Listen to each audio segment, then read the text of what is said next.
Are we raising wimps? Is our school system training kids to be wimps? For example, one of our business partners in one of our real estate deals, his child was out there playing, and then he found out that every kid got a trophy. And this guy is Mr. Competitive. You look up in the dictionary competitor, his picture is in there. He is the most competitive SOB I know. And when he found out every kid got a trophy, he took the kid off the team and put the child's it's a little league team, and he put him in the most competitive team possible. He says, I don't want my child developing this idea that everybody should win. He says, it violates everything in my body. So today's program is about how far has this gone now? How many generations is it? We're going to have different people from different, disciplines and professions speaking to this subject. For example, my friend Donald Trump was up there. I know people love him and hate him. But he stands up there and he says, today we're so politically correct, everybody's afraid to say anything. And that's even true for myself and my own company. Kim and I own the company, but our president and CEO say to us, watch what you say because, you can't say that. You can't say this. And I'm going, what? So today in schools, they have to have safe zones and all this stuff that you can't say something to hurt their feelings. And many school teachers are going along with it.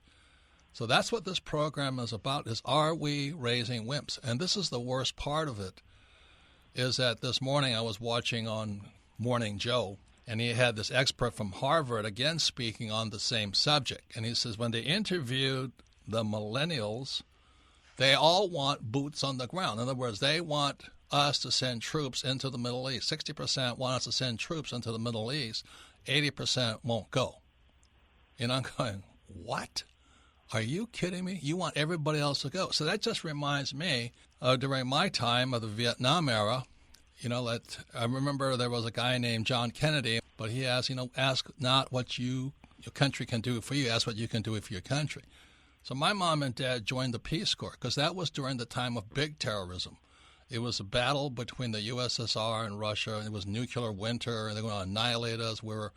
In the 60s, we were building fallout shelters. We knew it was the end of humanity, so it was nuclear terrorism. And then we had the Vietnam War, so I volunteered to become a U.S. Marine and go and fight in Vietnam, and I come back and I get spit at. So this issue of are you a wimp or not a wimp, are we raising wimps or all this stuff, it's been going on for a long time, but I think today it's at a head. And if we're going to fight terrorism, who are we going to fight them with? A pack of wimps? Any comments, Kim? Yeah, this is a very topical subject. I like the Atlantic magazines called it the coddling of the American mind because it sounds to me like we are so not preparing our kids for the real world. We're preparing them to be taken care of, to be entitled. And the question is what's happening with the millennial generation? What's happening on our college campuses today? And we've got a lot of experts, and I'd like to start with our first expert, Professor Eugene Volokh of the UCLA Law School. He teaches free speech law, tort law, and religious freedom law. He is a practicing attorney. And welcome to our show, Eugene. Thank you for being with us. Thanks for having me. It's always a pleasure. Yeah. You're an academic also, as well as an attorney, and you teach free speech. Before we go any further, just give us your big opinion on this thing about coddling kids and being so afraid of being politically incorrect and hurting their feelings. And all these protests that are happening on the college campuses saying, you're hurting my feelings, da-da-da-da. What's going on? Yeah, I'm very upset by what's happening at colleges these days, in part because the very term safe space that you often hear. What people mean by that isn't just safe from being beaten up. Well, everybody should be safe from that, or safe from being threatened with violence. They mean safe from ideas that they view as offensive or threatening or insulting to their identities. And that's a very bad attitude to have at colleges, because colleges and universities are all about exploring all ideas. Yes, that's what I thought college was. You came to open your mind up and explore and learn. Exactly. And you can't be confident that an idea is wrong, however offensive it might be. You can't be confident that it's wrong unless you can hear the best arguments for why it's right. After you hear the arguments and after you hear the counter-arguments, you and the others around you and the others in your discipline could conclude based on that the idea is wrong. But you can't. But it's only the ability to hear arguments, whether about race or sexual orientation or religion, that allows us to conclude that one side or another side is wrong. That's long been the basics of universities. It's been the basic of science. Universities aren't supposed to be churches. Churches can have articles of faith where we believe something because that's what we think is right, and if you don't like it, you're excommunicated. Actually, a lot of churches are a lot more intellectually open than that, but some aren't, and that's what churches are all about in some respects. But that's not what universities are supposed to be all about. So, Professor, universities, you're not supposed to have articles of faith saying, here are these things that are right, and we've concluded they're right, and that's the end of the story, and you can't say the contrary. Is this also going on in UCLA undergrad, this thing about needing safe space? I mean, do you guys see the same thing? I've seen it at UCLA. I've seen it in the UC system generally. I've seen it elsewhere at other universities in the country. This having been said, I think there are particular contexts in the university where, in fact, trying to be polite, trying to be nice to each other, trying to create kind of a pleasant environment and a non-threatening environment to learn is actually quite useful. And a classic example of that has to do with just personal politeness in classrooms. Right. If I ever, for example, hear, and this I never have, occasionally you hear of this, but I've never seen it in my classroom, for example, students insulting another student or hissing another student for his opinion, I'm going to come down pretty hard on them. I'm going to come down hard on them precisely because in the classroom, it makes a lot of sense to allow all sorts of ideas, but try to express them in ways that are polite and that are friendly, because that's also the way in which enlightenment is more likely to happen. Likewise, there are these stories of professors who berate students who get the wrong answer. I don't think that's productive. I don't think that helps achieve the goal. So, in fact, actually being polite and being calm and being nice to each other is often quite good. And sometimes being non-competitive is quite good, although sometimes being competitive is good. So, Eugene, are you saying that these kids are coming into the university with fixed opinions, and their opinions in their mind is right, and they're defending their opinion? Well, that is right, but I should say it's not these kids. This is human nature. It is normal for people to say, hey, here are these things. I deeply believe them. Anybody who disagrees with me must be evil and must be silenced. That is human nature. There's nothing unusual or millennial about it. This is in fact, it's much more human nature than an attitude saying, well, this person is saying something that's really offensive to me, but I should sit down and really think about whether he might be right and what the best arguments are. So I don't think it's the fault of the students in this respect. Whose fault is it? Because they're just doing what comes naturally. It's the fault of the universities who are responding badly. They should be saying, look, we understand that you're offended by these ideas. That doesn't cut it, though. You can't just respond to an idea by saying, I'm offended by it. Respond to it by explaining why it's wrong. Once again, Robert Kiyosaki of the Rich Dad Radio Show, the good news and bad news about money. Today we're talking about the question is, are schools raising wimps? That there's a lot of controversy now on campuses with the new millennial generation. And, they're going to have Dr. Everett Piper on after this. We have Professor Eugene Volokh on at UCLA Law School. He teaches free speech, tort law, and religious freedom law. He's also, interestingly, born in Russia, the USSR, so he understands what being afraid to speak out is. And this question is right now, we have so many children or young people who are afraid of having their feelings hurt. What is going on with our generations? So, Professor Volokh, what's the difference between free speech? As a law professor, what is free speech and religious freedom? But what's the difference between that and being politically correct and all this other stuff they talk about? Well, I've just finished teaching a 4-unit class, so that's basically 50 hours on free speech and religious freedom. It's very hard to summarize quickly. I know, I understand. Because in part, it is complicated like life is complicated. Not all speech is protected. There are exceptions, like for threats and for libel. Not all speech is equally protected in all places. If you decide to give a free speech in my classroom while I'm in the middle of lecturing, if need be, I will call the security officers and get you thrown out. That's good. Religious freedom in many ways is even more complicated because while there are considerable rights for people to do what they think their religion mandates, those rights obviously have to be limited in many ways because what happens if you think your religion mandates killing someone who insults the prophet or something along those lines. It's a lot easier to answer how the law plays out in a particular factual situation than it is to give sort of a broad summary of the So law. are the teachers at UCLA, are they caving into this, or is there a battle going on amongst teachers of how to handle this? Well, I can't speak for professors at UCLA generally. There are too many people with too many views. I do think that in many places administrators aren't doing a good enough job of making clear to students that at a university you should be tolerating other views, and even if you don't tolerate them in an internal sense, you find them intolerable, you find them offensive, you should be responding to them rather than trying to shut them down. University of Chicago came out with a very good statement on the subject, and some other universities have adopted this, but some universities are still struggling with it, and some seem to be coming out on the wrong side. What I'm happy to see, though, is there have been a lot of publicity faulting universities for this and trying to hold them to account, and that's always helpful. There was a line from some senator who said about constituent complaints, "When I feel the heat, I see the light."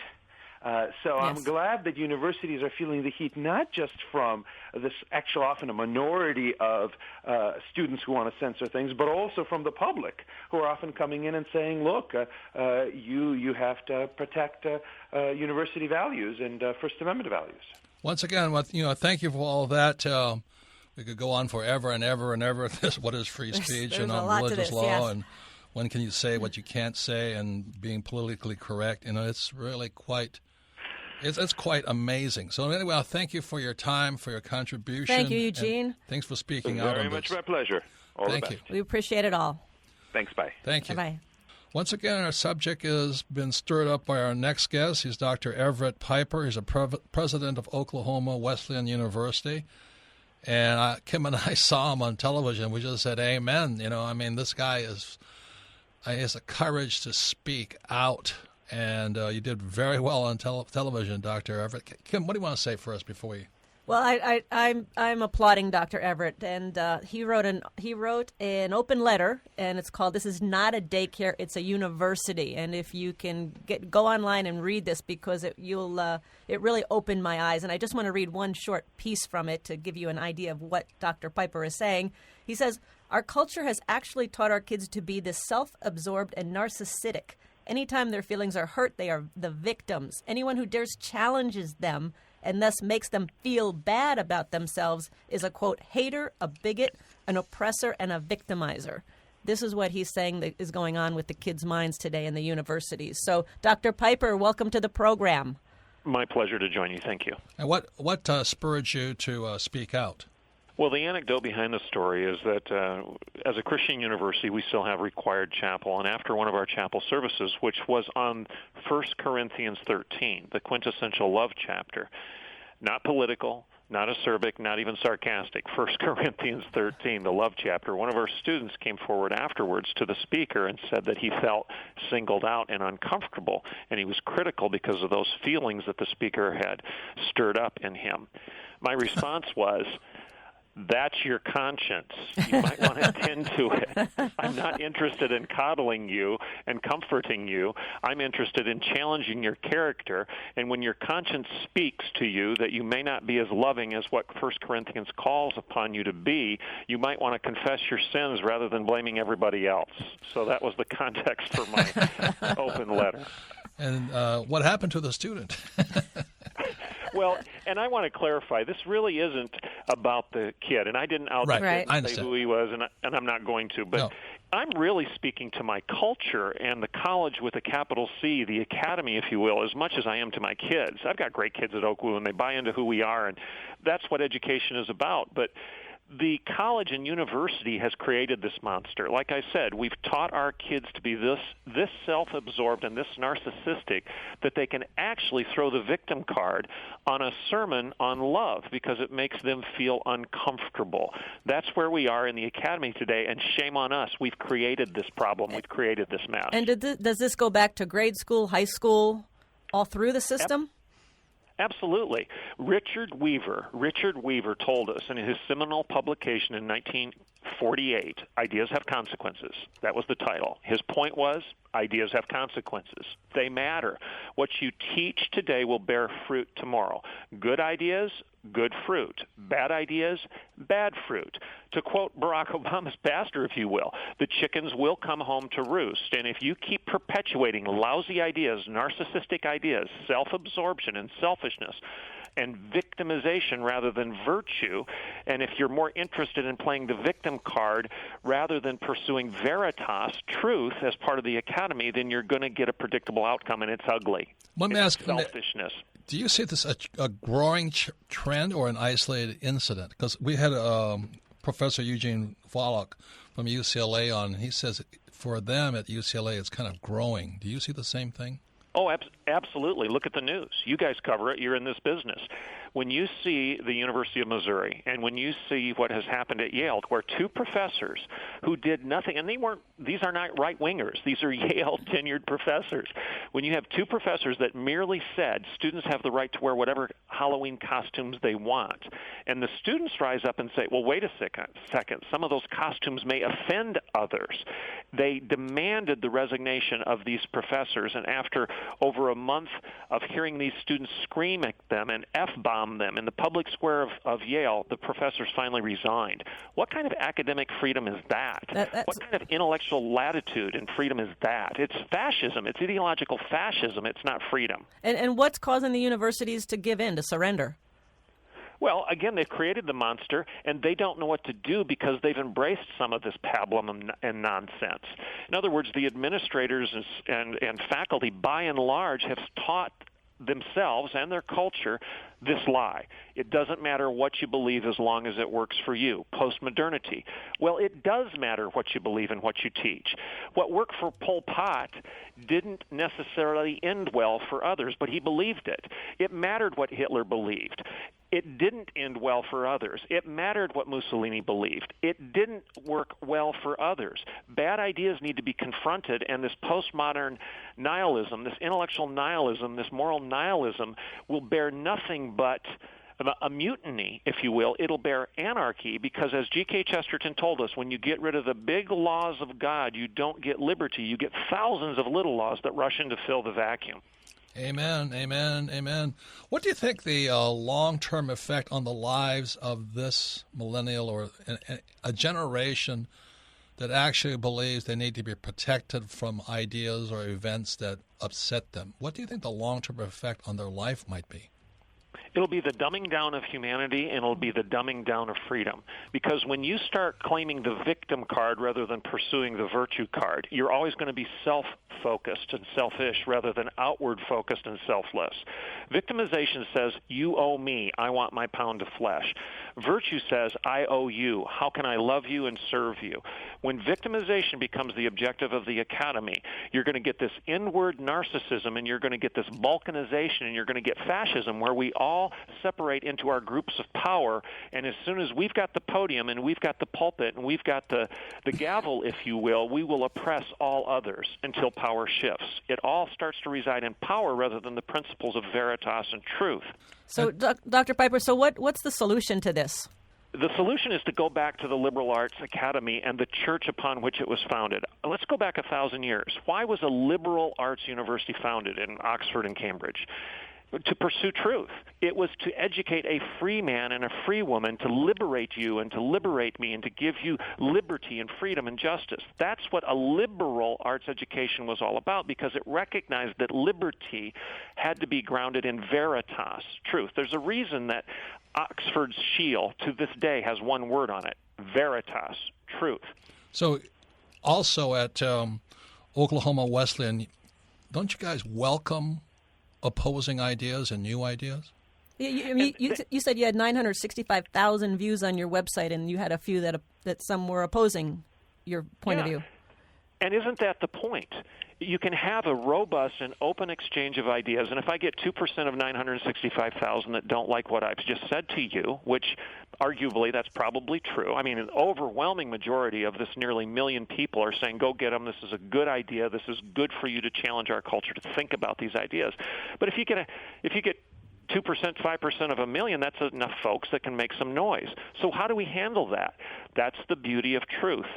You can play basketball because there are boundaries and there's an official. You can play in an orchestra because you understand the rhyme and rhythm and cadence, the rules of music, if you will. You can't run a race without boundaries and rules, and you can't play an instrument unless you honor the rules of music.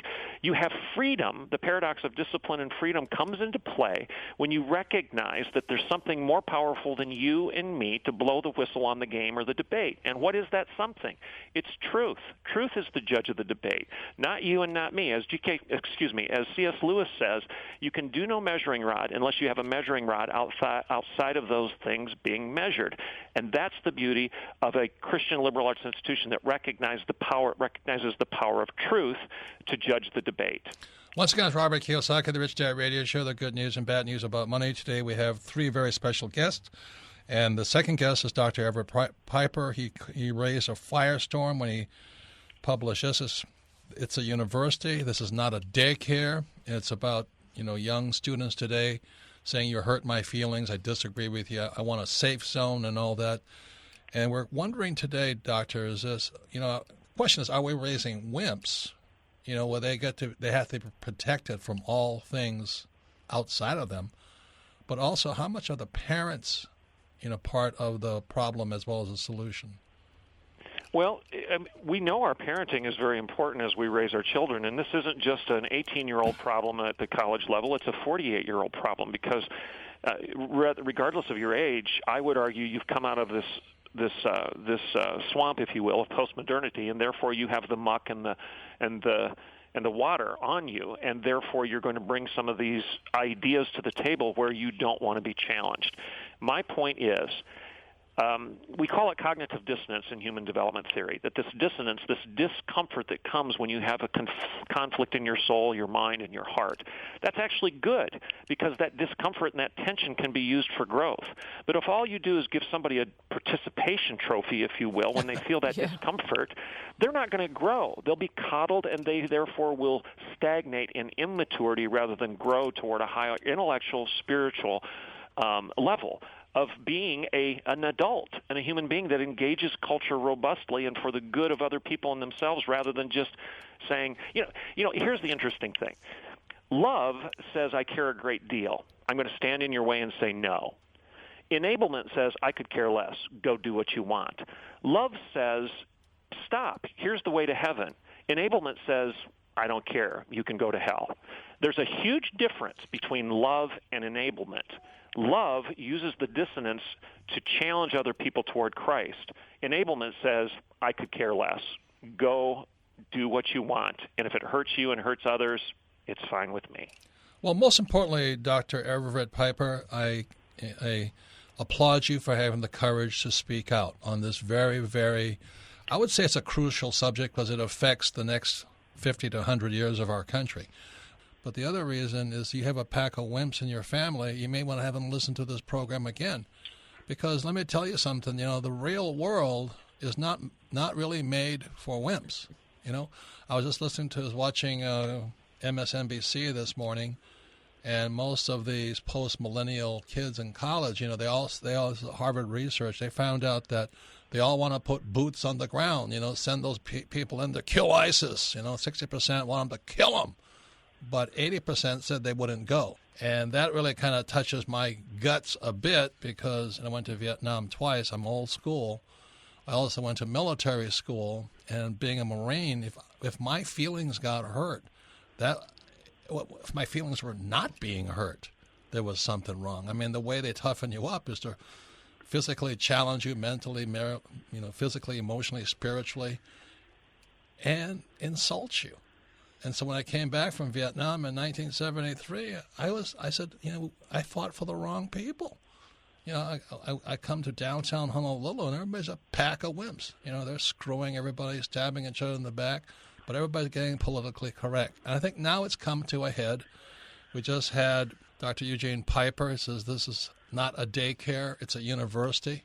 So he's speaking out finally about the pack of wimps our schools are raising. Any comments, Ken? Well, I think it was really interesting because our two previous guests, Dr. Eugene Volokh of UCLA School of Law and Dr. Everett Piper, president of Oklahoma Wesleyan, they're both saying the same thing, that the fault lies with the school and university and system. The parents. And they talk about the parents, but they really did say that the school system is to blame for this because we're coddling kids and we're giving everybody a trophy and we're not teaching what needs to be taught and we're not standing up, and they're laying back and surrendering to all of these protests, and university professors are resigning. It's quite amazing what's going on the campuses today. And we have one more expert today, Jason Dorsey. And Jason is the guy that caused this entire problem.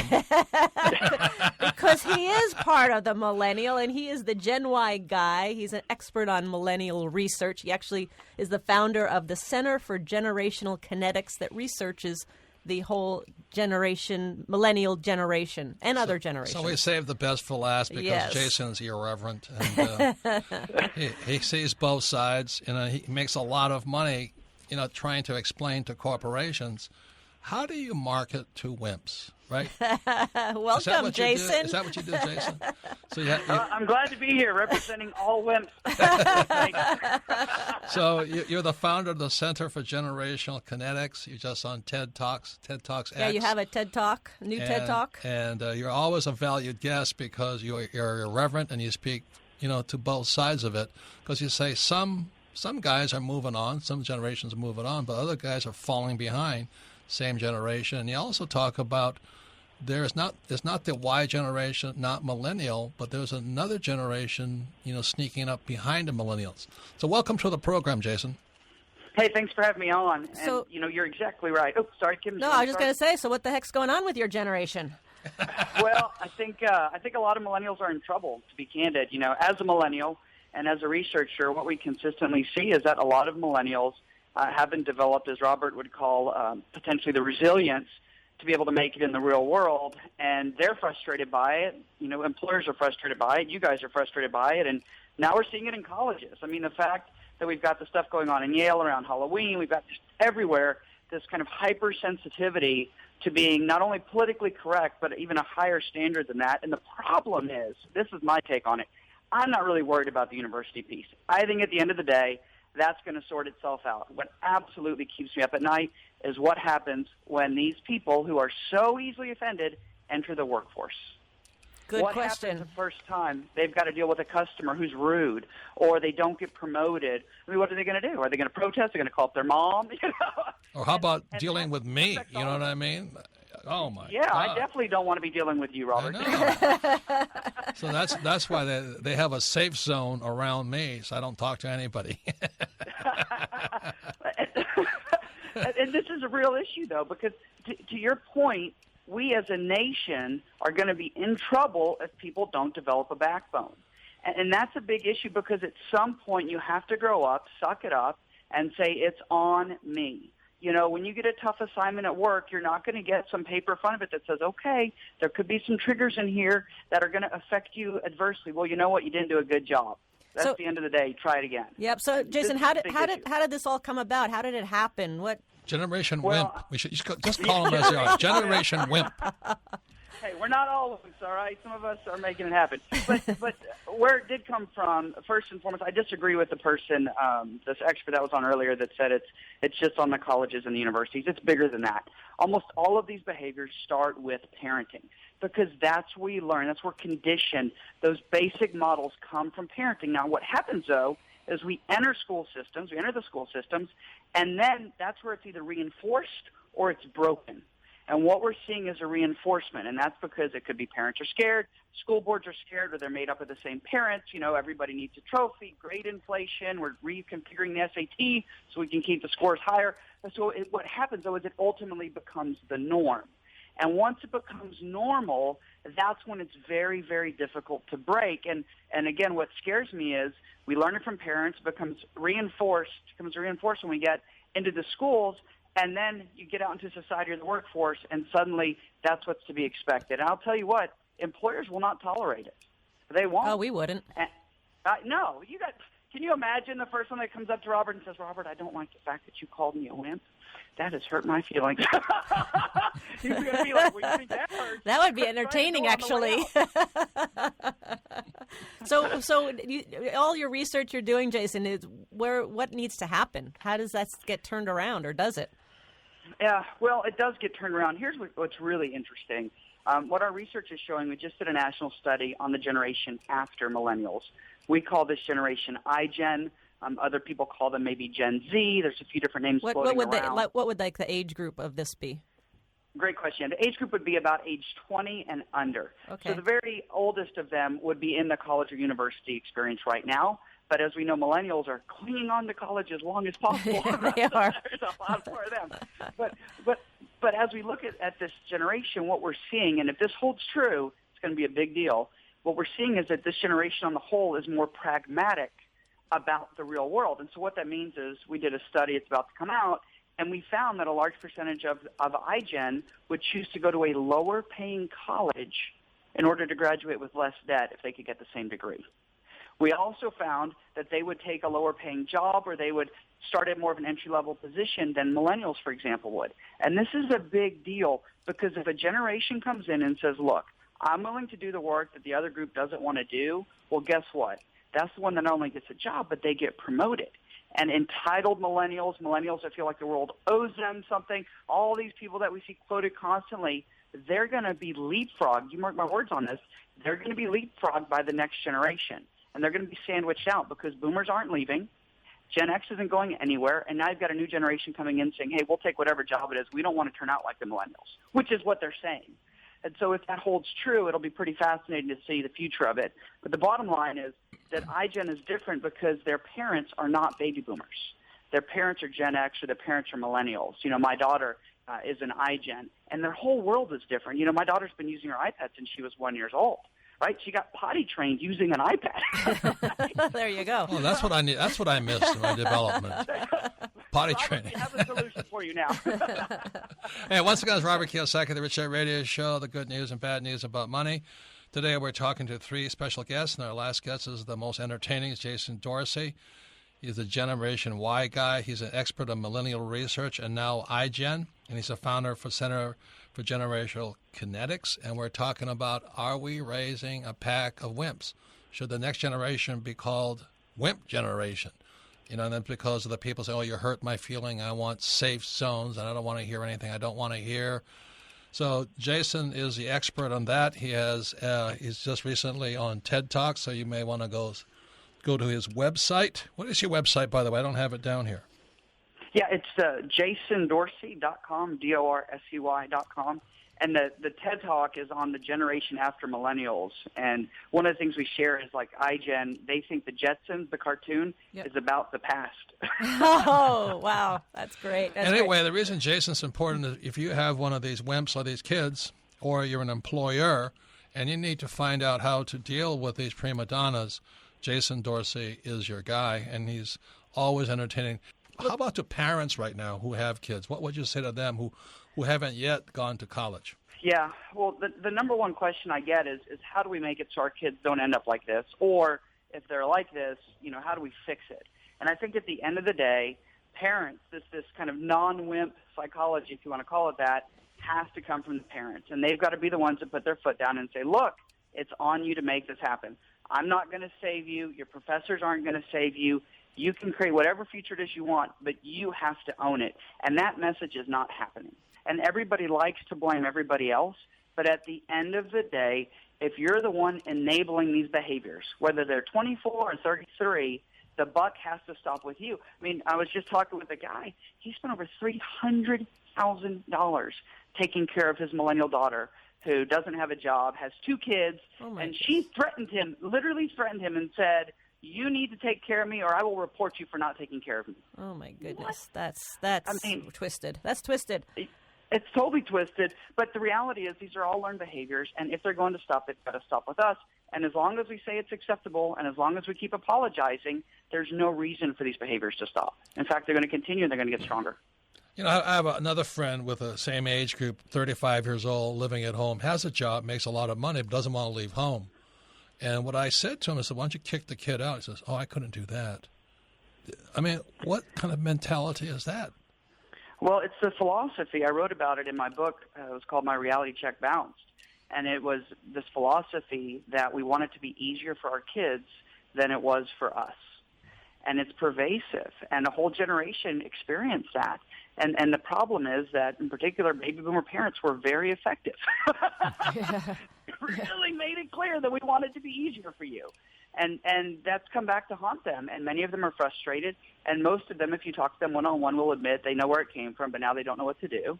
And, you've got a good job, you're living at home. You could make the argument, well, they're investing all the money they're saving, they're doing this, they're doing that. Well, you know what? When I go and interview them, very rarely does that happen.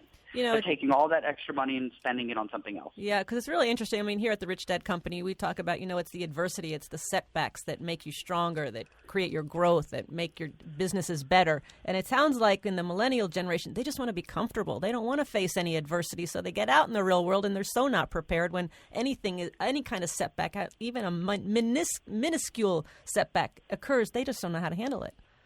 You're exactly right, because, again, that's a learned behavior. I mean, for me, the most formative time was when I dropped out of college. My parents cut me off, and I slept on a floor of a garage, and it sucked. It was terrible. It was the worst 2 years of my life, and it changed my life. Let's say you're whatever, and you have a 30-year-old kid still living at home. Any advice for them?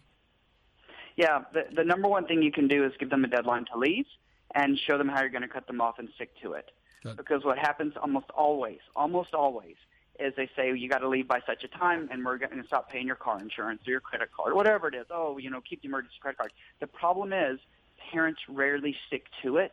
And look, these kids have figured it out. They know the game. In fact, they have lowered their goals to be able to maintain that lifestyle. That's how powerful it is. Once again, Jason, we'll love having you on the program because you're just so conservative and you don't say what's on your mind. So don't want to offend anybody with this. God knows. That would be terrible. So keep up the good work, and once again. Your website is JasonDorsey, DORSEY.com, and you have a new TEDx talk, so go listen to that because it's important. I want to thank Professor Eugene Volokh, UCLA School of Law, teaches free speech. And these kids are saying, you hurt my feelings, she'll sue you and get you fired. But also Dr. Everett Piper, president of Oklahoma Wesleyan University. He's the guy that said this is a daycare, not a university. This is not a daycare, it's a university. And he's speaking out about these wimpy kids, on campus today. And Jason Dorsey, he's Gen Y guy, he's expert on millennial research, and he's talking about the generation behind the millennials. He's the founder of the Center for Generational Kinetics, and he is all about how do you deal with these entitled mentality kids. And it's a serious problem. So this whole thing here, I hate to be the guy, well, in my day, and all this stuff, but my mom and dad didn't pay for my college education. They told me at 16 I was so worthless. They weren't going to they weren't going to pay for my school. And it was the best thing that ever happened to me because I had to get off my butt. Now they paid for my brothers and sisters, and a different result on that. Kimmy, you have to pay for your school, too. Yeah, right? This was actually funny because when I was in college, my parents were sending me money for college and for housing and all of that. And one day I called them and I said, don't send any more money. I said, I got residency, so my college is almost free. I'm working as I'm going to school, so do not send me any more money. And it was so freeing because I just knew I didn't want to have to be dependent on somebody. So I really made my own way. But the thing that really spurred this whole thing, again, was Dr. Everett Piper. When I saw him on television, I said, hey, amen, this guy is speaking out because somebody needs to speak out against these wimpy-ass kids and wimpy parents. Somebody's got to say something. We're so politically correct today. As my friend Donald Trump, I don't agree with everything he says, but he's definitely not politically correct, and he just might win the presidential nomination or election for this whole thing. So there's too much political correctness, and even inside the Rich Dad Company, my president and CEO said, calm it down, man, calm it down. And, what happened to free speech? Really, that's kind of the question. Are we so sensitive that we can't say anything anymore? So that's why we had this program, and, for those of you who are in business, check out Jason Dorsey because that's your problem as far as a marketing person goes. Is number one is how do you get people to work, but how do you get them to buy when they expect everything for free? That's really a serious problem. So this is Ask Robert. You can submit your questions to AskRobert@richdadradio.com. So Melissa, what's the first question? Our first question today comes from Ben in Fort Worth, Texas. Favorite book, Rich Dad, Poor Dad. Says, Robert, I'm a small business owner and real estate investor, as well as a big fan of yours. I'm writing because my wife and I are constantly arguing over whether to make our high school son go to college. He has worked with me in my business, and I'm teaching him about investing. He does not want to go to college. He thinks he will learn more by spending that time with me. My wife is insisting he go. How can I convince her to see it my and my son's way? That's a tough question because, first of all, I'm not a parent. Kim and I'm not parents. We like to tell parents what to do. But I think you better find out what's valuable and meaning to your son. Yes. And, if your son really does want to be in business and be an entrepreneur, then the way you sort of slide them into going back to school is choose the courses they want. For example, if you're going to be an entrepreneur, you've got to have bookkeeping, you've got to have accounting, and you've got to have business law. So they don't have to graduate from the school, but they can select the courses that you recommend to them if they're going to be in business with you. You don't want them to be a dummy. Well, I would say the word you said, Robert, was meaning, because most kids come out of school, they have no idea what they want to do because school has never asked them, what are you interested in? What do you want to do? So these kids come out and they're lost. And I would say, boy, if your son is interested in something and wants to pursue something and has found something that has meaning to him, let him pursue it. Next question, Melissa. Our next question comes from Chrissy in Boise, Idaho. Favorite book, Unfair Advantage.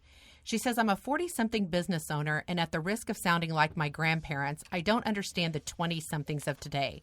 I post help wanted signs but get very little response, and when I do interview qualified candidates, the first and only thing they want to know is what's in it for them. Shockingly, they also have the audacity to try and dictate the hours they work. Any suggestions on finding and hiring good people in today's environment? We have a hard time hiring also because that's the first question most people ask is, what's in it for me? It's not what kind of work is it? What will I learn? What will I learn to do? What experience can I gain here? So Jason Dorsey is a person you might want to look into. Again, is the expert on millennial research. So he might have some ideas for you, but I would take a course on that. Another thing I would suggest to all people out there is learn to be an investor pretty quickly. And the reason for that is most of my Kim and our money from the Rich Dad Company goes to pay salaries. We don't make much money with all of our employees. The main reason we're in business is to keep jobs. That is our purpose. But we make most of our money from the I quadrant as investors. We make a lot of money from real estate. But that way we don't have to deal with employees. So anyway, it was part of our long-term strategy to be financially free rather than to be employers. So Kim and I like I said, most of the money from Rich Dad goes to employees and attorneys and accountants and, business services. Yeah, and managing people, boy, that really is a skill. And neither Robert or I excel in that realm. Our president, Shane Caniglia, does. And he's great at it. He has put together, he's taken the same people that at some point were somewhat dysfunctional and has created an exceptional team. So it is a skill. And one thing that we do here at the Rich Dad Company is a lot of the people here are here because they want to learn how to build a business and they want to learn how to invest. And so we encourage them to start a part-time business. So they're employees, but we're also teaching them skills and how to be an entrepreneur, how to be an investor. So maybe you need to find out, too, what other people want from you as an employer. Yeah, we have fantastic employees, man. We're just ecstatic about them. I'm happy when the company makes more money so we can pay them more bonuses and all that. But they're also learning to be independent, and that's part of our culture here. We deal with other companies where they have different cultures for their employees. Their employees are terrified. They're afraid of making mistakes and all that. At the Rich Dad Company, we want people to make mistakes. We want people to bring out their creative geniuses. Yes. If they're not making mistakes, I get upset because they're doing the same old thing. They're not learning anything. So the reason we're entrepreneurs is because it's a value system for us to train other people to be creative geniuses. And everybody has a genius. But that's why we keep our doors open at the Rich Dad Company. Next question, Melissa. Our next question comes from Chris in Seattle, Washington. Favorite book, Rich Dad, Poor Dad. He says, Robert and Kim, thanks for your work and teachings. My wife and I played the cash flow game with our kids, ages 11 to 19. We understand the importance of financial education as you teach it. The problem is, what we see, especially with our 19-year-old, is everything in her world is about instant gratification. Example, I have money and I want that designer handbag, so I'm going to get it. Any suggestions? Well, Kim has the same problem with me. Imelda. But, I like instant gratification. It's one of my problems. But The way my rich dad handled it, he was teaching me how to be rich. In other words, he inspired the greed factor in me.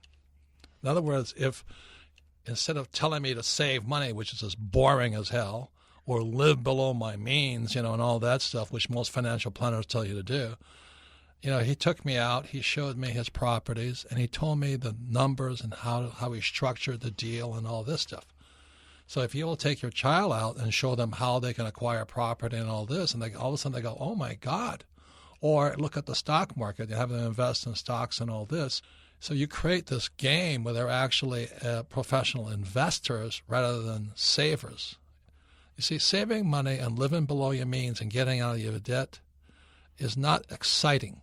And until you replace that boring game with something more exciting, where they might get rich, where they might lose, where there's some risk in it, then it got exciting for me. So today, I don't really care about my salary. I just want another opportunity to put a deal together. Right, Kim?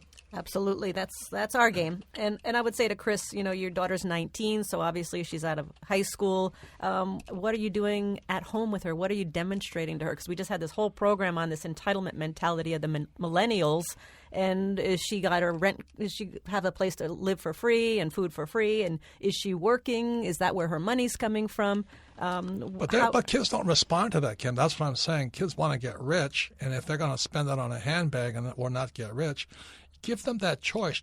Treat them like an adult. That's what I'm saying. Treat them like an adult, because as an adult, you're going to have to make your own way, and you're going to have to pay your own rent. You're going to have to pay your own food. I don't think you hear what I'm saying is that greed is good. And if a child wants to get rich, they may shift their priorities from being a consumer to an investor. And that's what happened for me. I have 2 Ferraris. Do I need 2 Ferraris? No. But because I can invest, Kim lets me have my Ferraris. Now, do I need them? No. How many cars do I have? 9. But all Kim says to me is you go out and invest, you create the cash flow and the income, you can have anything you want. So treat your child like an adult and don't go into this dictatorial stuff about, how much food costs and all that. They have an idea.